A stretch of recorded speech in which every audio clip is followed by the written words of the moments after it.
Hey guys, Level Cap here. Today I want to talk to you about weapon damage models. Now there's some people over on Synthic.com in the forums that have been doing a lot of really interesting research on the Battlefield 4 damage model and comparing it to Battlefield 3. And there's some very interesting findings. One, that the damage model is pretty different from Battlefield 3.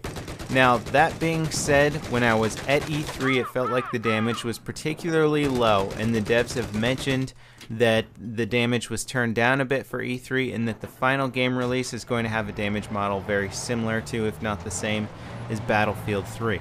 So it seems like we're probably going to have to wait till the beta to really confirm on what the damage model is going to be in the final game. However, at E3, it appears that they are using a damage model very similar to the Bad Company 2 damage model. Now in Battlefield 3, most weapons that are carbines, assault rifles, even some of your PDWs depending, would have a maximum damage of 25, making them a 4-shot kill in close range.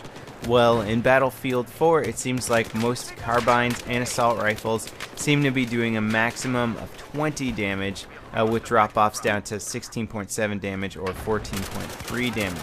I'm not going to say which ones specifically do what, but this is a very similar damage model to Bad Company 2.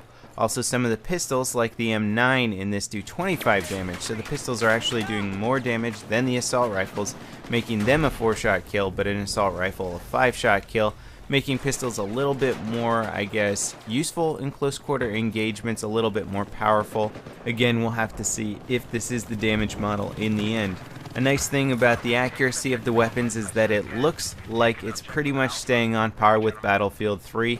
We've got a carbine here that has a .4 ADS accuracy. We've got an assault rifle that has a .2 ADS accuracy. That seems to be right on par with what the stats from Battlefield 3 are. The LMGs that were in the game seem to have a .4 ADS accuracy, and because some of those LMGs were identical to the ones in Battlefield 3, the ones in BF3 actually had a .5 ADS accuracy. So it seems like they might be tweaking the LMGs to be a little bit more accurate than they were before, which I think is a great change in the right direction. Now here's something that's great news for snipers out there and potentially bad news for anybody who's fighting a sniper. The two sniper rifles in the game, the bolt-action sniper rifles, were doing 100 damage maximum, and then depending on which one you're using, they had drop-offs down to either 38 damage or 56 damage at range. But that 100 damage maximum means that it seems like you are going to be able to kill your opponents with body shots, headshots, anything that's basically going to be doing 100% damage. Leg shots, as we know, in the Battlefield 3 model do 0.9% damage, so if they keep that same model over there, you're not going to one-shot somebody if you hit them in the legs, but it's still an incredibly high damage output for bolt-action rifles. Here's something that I'm not sure if I'm reading the stats right on the forum, but it says the drop-off starts at 25 feet out and ends at 120 feet out. It might be meters, but it seems like that would be a little bit crazy for a bolt-action sniper rifle to have 100 damage all the way out to 25 meters. Who knows, maybe that is a good accurate way to do it, but that means 25 meters or closer you can one-shot anybody with a bolt-action in the head or chest, which is really impressive. Now I'm sure the head multiplier is still going to be higher, so you'll still be able to one-shot people in the head from any distance with most bolt actions, but still to be able to one-shot them in the chest is going to be a huge change from Battlefield 3 and definitely shift some of the power back into the Recon's hands. Now in my opinion, those are the most interesting weapon stats. If you want to pour through all those weapon stats that are listed out there, I'm going to leave the link to this forum in the video description down below. You can check it out, but what I'd like to move on to is weapon attachments. Now we've all sort of made our predictions about what different attachments are going to do to the guns. Well, we've actually got some stats here. I wanted to talk about some of the cooler attachments that I'm really looking forward to getting in Battlefield 4. Now the angled foregrip, which is a very cool weapon attachment that Magpul makes, which is just basically what it sounds like, an angled foregrip. It's like a little triangle under the barrel of your gun. Allows you to hold the weapon in a different way, which is supposed to really help with recoil management when engaging enemies on the battlefield.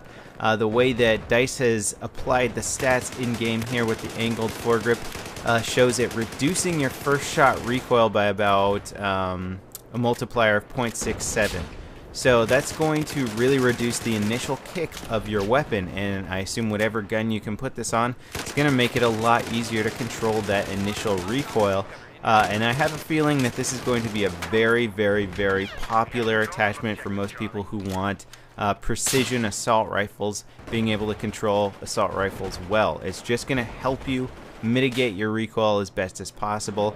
Can't wait to throw this thing onto like every gun in the game and test it out. As we all, if you're familiar with the Battlefield 3 stats, the first shot recoil is much higher than the follow-up shots. So it's usually a big kick, and then you can kind of mitigate the recoil after that because you have less recoil after that initial shot. So this angled foregrip is going to help you reduce that initial shot recoil, meaning that it should just be very easy to keep your sights on target from the beginning once you start firing. Now, the normal vertical foregrip in Battlefield 3 would reduce your recoil, basically, and they've changed it up for Battlefield 4 here.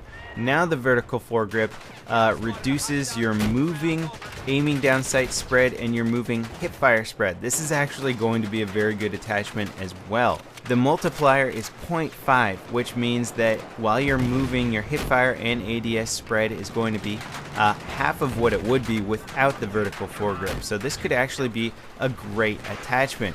Now, what's cooler about the vertical foregrip is that it's not going to mess with your spread if you're standing still. In Battlefield 3, it would reduce your recoil but increase your aiming down sight spread, which people were kind of arguing about for a long time. It really didn't make any sense because the foregrip wouldn't really do that in real life, so it was just some sort of way to balance it out. But now the vertical grip is giving you a lot of abilities that really make sense with the weapon. It allows you to handle the weapon much more solidly, which makes sense for moving around. You should be able to maintain your target much better while on the move. So I can't wait to see how this is going to play out in game. It could be a great attachment for people who like to run and gun a lot.